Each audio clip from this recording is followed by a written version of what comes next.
Good morning, everyone. My name is Ria Patel, and when I think of Emily Taylor, an incident from freshman year immediately comes to mind. On one particularly emotional day, freshmen Emily and Faith were side by side, intently working on their individual VCRs when Emily looked up from her paper.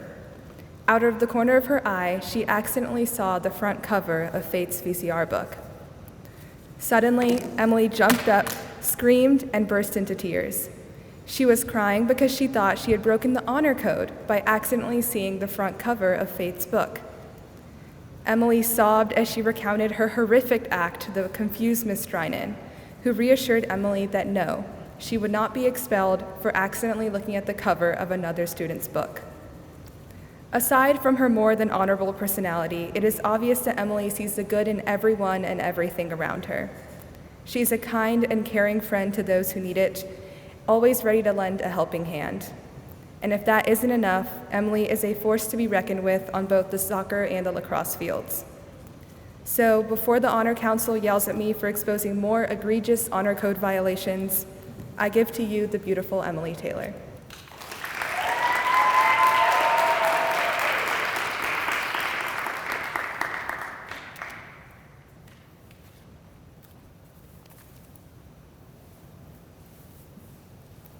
Picture this.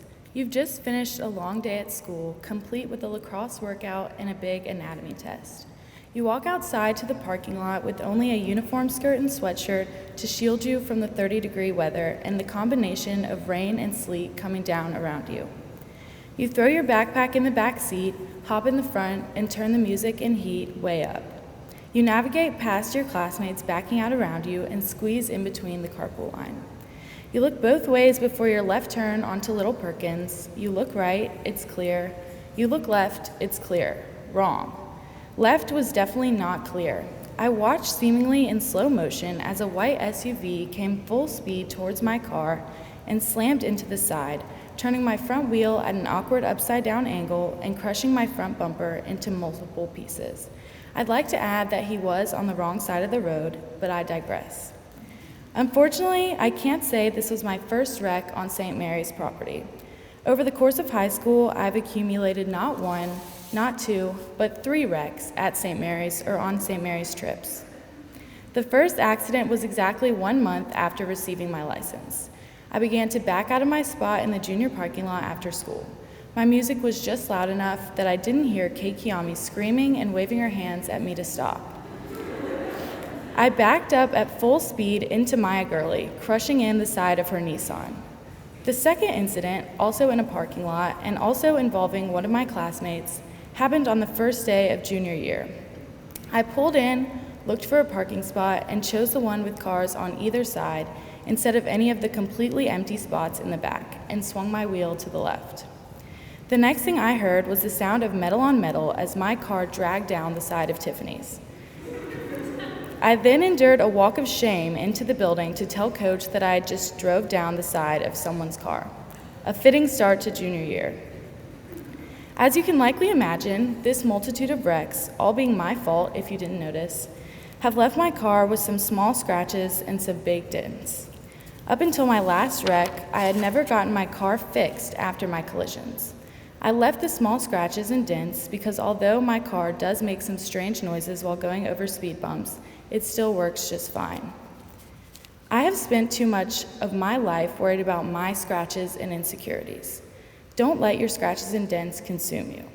We all have parts of ourselves that we don't like on the inside or the outside. I have my fair share of them too. If you have never noticed, I have a little red birthmark under the left side of my chin. I used to hate it and would stand with my right side facing the camera in an attempt to hide it in every picture I took. It was only until my friends told me that they liked it and honestly barely even noticed it that I realized how silly it was to resent something that made me unique. I wish everyone could understand that your imperfections and the parts of yourself that you don't like might be something someone else admires, or likely something people don't even notice.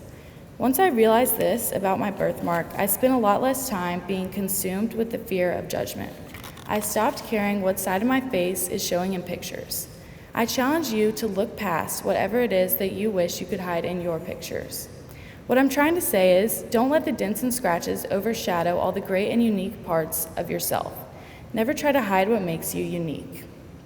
To my amazing class of 2021, thank you for accepting me even with my scratches and dents, and thank you for putting up with me and my driving for the past 15 years.